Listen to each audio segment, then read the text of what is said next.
Welcome, Cannibal Mai here, and I'm with Jack Boone on the Vagabonds Minecraft server. By now you've watched us start out and have probably taken a tour of the trade city we built, and today we're not going to work so hard. Instead, we're going to take a walk to my house for some tea and cake. Right this way.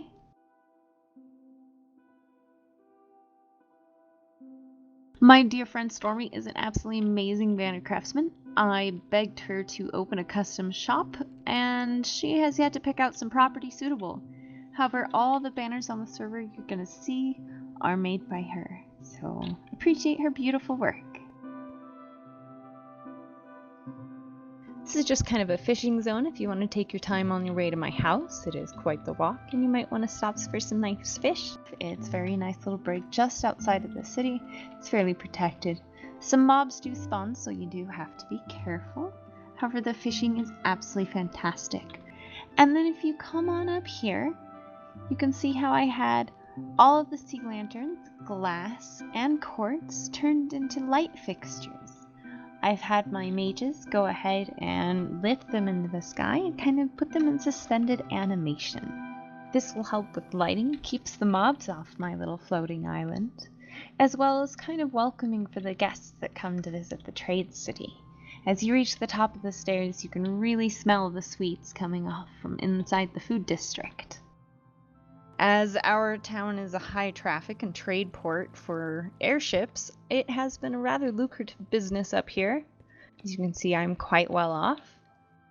Unlike many of the ships I sell, this one is powered by magic. It is a rather forceful magic, unfortunately, so you can see kind of the runoff from the spells as it makes ice kind of form on top of my airships. However, it can take a lot of work to get this beast to fly. Come on across, be careful and try not to slip. You can see my skeleton crew. They work round the clock to keep things flowing.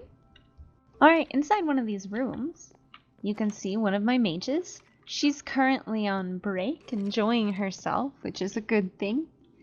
My mages are absolutely wonderful. I have two of them that work 2 12-hour shifts around the clock.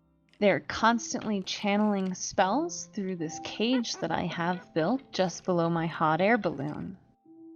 So this protective cage is used to pull heat from the air and channels it directly into the hot air balloon. You can see here how the water kind of leaks out of any surface that it absorbed in, as well as the floating ones you can see on your left over there.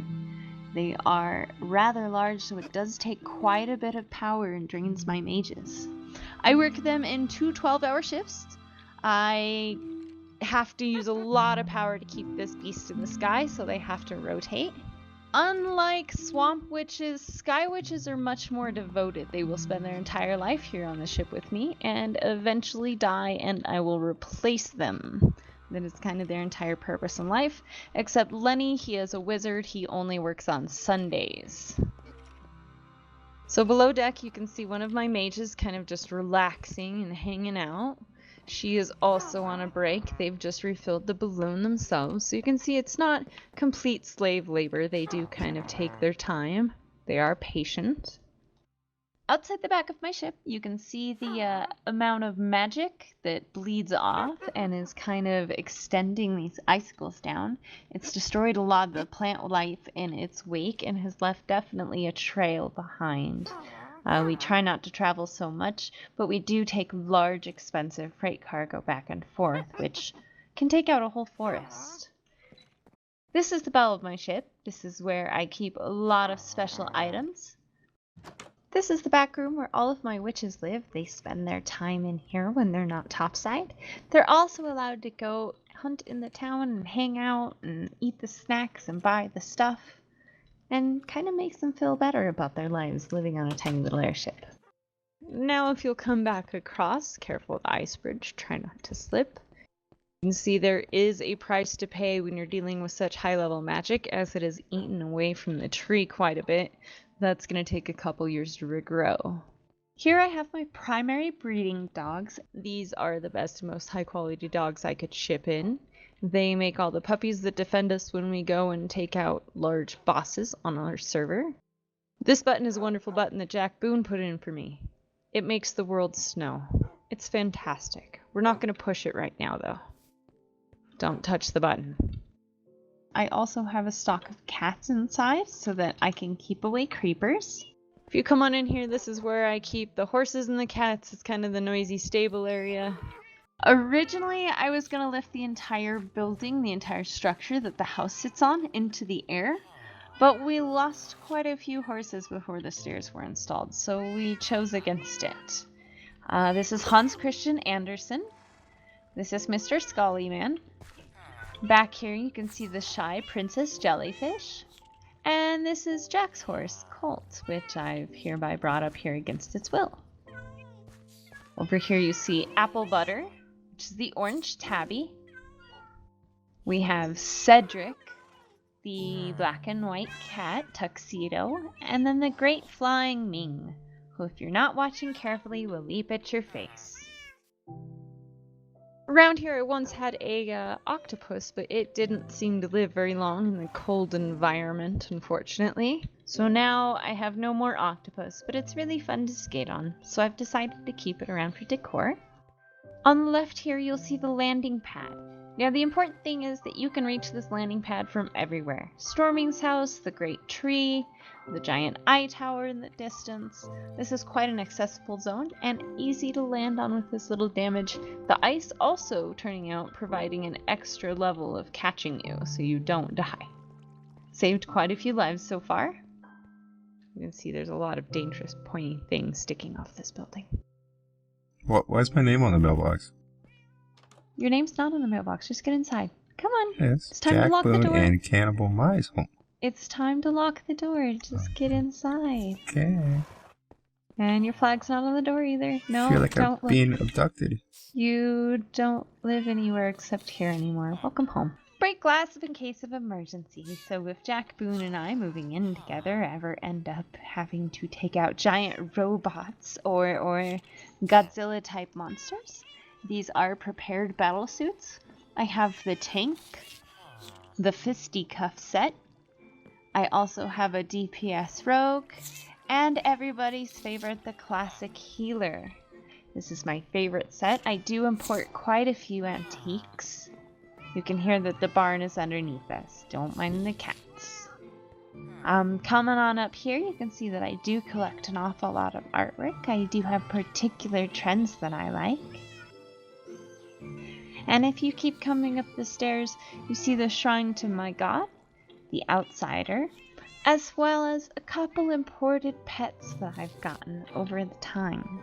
What's wonderful about playing Sky Pirate constantly and doing the trade business is that I get a lot of exotic animals.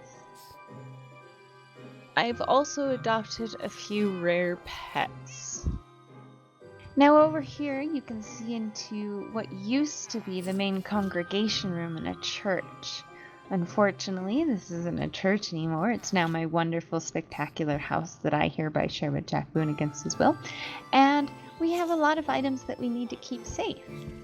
Below you can also see walking back and forth one of the 4 watchers that live inside my house and keep it safe from monsters.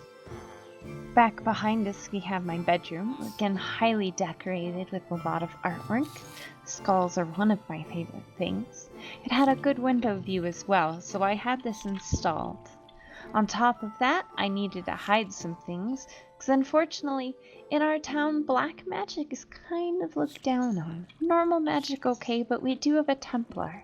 So if you follow me, I'll show you a good channeling room. As you can see, this is my black magic room. It's also where I keep my pet bats. I do have lots of channeling beams on the wall, so you have to be careful not to overdo yourself or else you could spontaneously combust. And nobody likes spontaneous combustion. It's quite messy. I'm back down here through my bedroom, and we're gonna go check out the storage room. So this is a map built by my wonderful friend Stormy. She did leave me a secret message up there, you can kind of see it. She keeps it updated by picking pieces off, taking them, and bringing them back. She's wonderful like that, keeping me provided for, because I don't really like to leave much.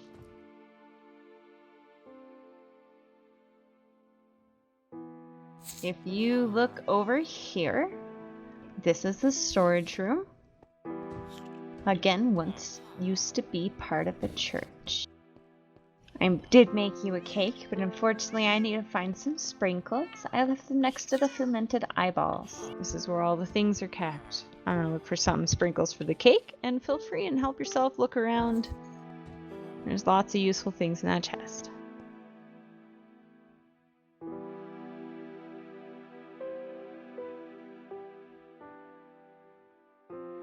And if you come into my kitchen, you can see that this is one that is my favorite. It's nice and open. Unfortunately, I had to compromise a little.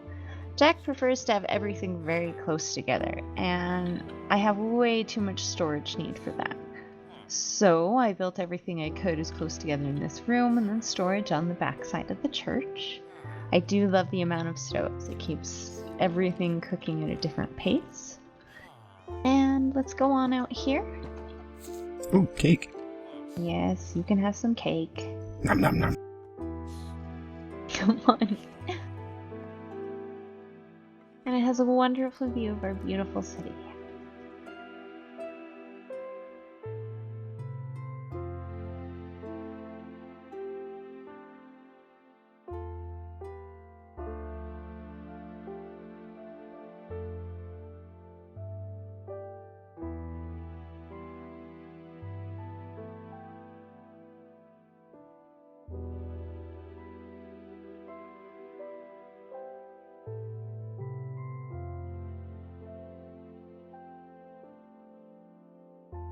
Be a good pet parent. Prior to purchase, ensure you have the right environment for your chosen pet. Don't forget food and a safe place to hide. Your pet will come to love you. Sometimes your pet can be anxious in its new home. Do not beat your pet and it might not eat you. So this takes gold nuggets in exchange for a little bit of money. I have that much money right now, 18,550. I throw in 1 gold nugget into the hopper, and I've got 50 more.